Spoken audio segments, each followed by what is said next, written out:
सोहर लोकगीत सुनाने जा रहा हूँ। पसंद आए तो लाइक कीजिए, सब्सक्राइब कीजिए, शेयर कीजिए, कमेंट कीजिए, बेल आइकन दबाना मत भूलिए।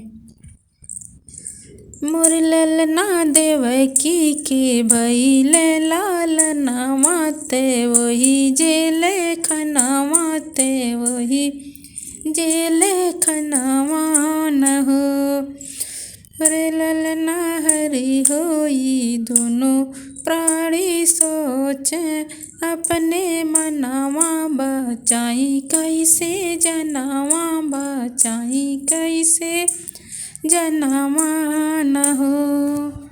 देवकी के मोर ललना देवकी के भइले लालनावत ओही रे जे लेखनावा ओही रे जे लेखनावा न हो।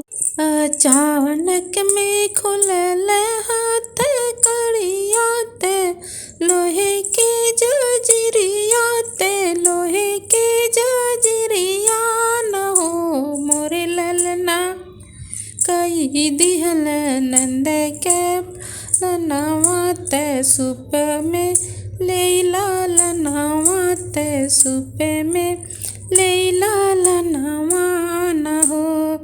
चली गईल यमुना समनवा ते यमुना समनवा ते सोचल अपने मनवा सोचल अपने मनवा न हो।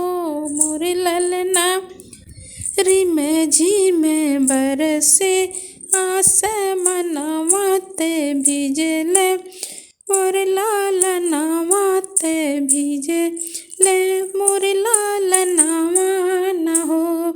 वासुदेव के देखल नयनवा के पछे के विधनवा के पछे के विधनवा न हो। मोरे ललना से सेनाग काढ़े अपन फनवा बचावेले बदनवा बचावेले बदनवा न हो। यमुना के जल पे मन की देखला फनवा देखला फनवा न हो। ललना यमुना के पूजल आर मनावा जब छुअली चरनावा न हो। ललना यमुना के पूजल आर मनावा जब छुअली चरनावा न हो।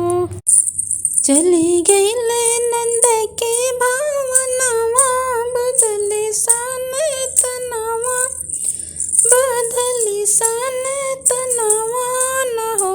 ललना चली गईल फिर जेल खनावा जगन पहरेदार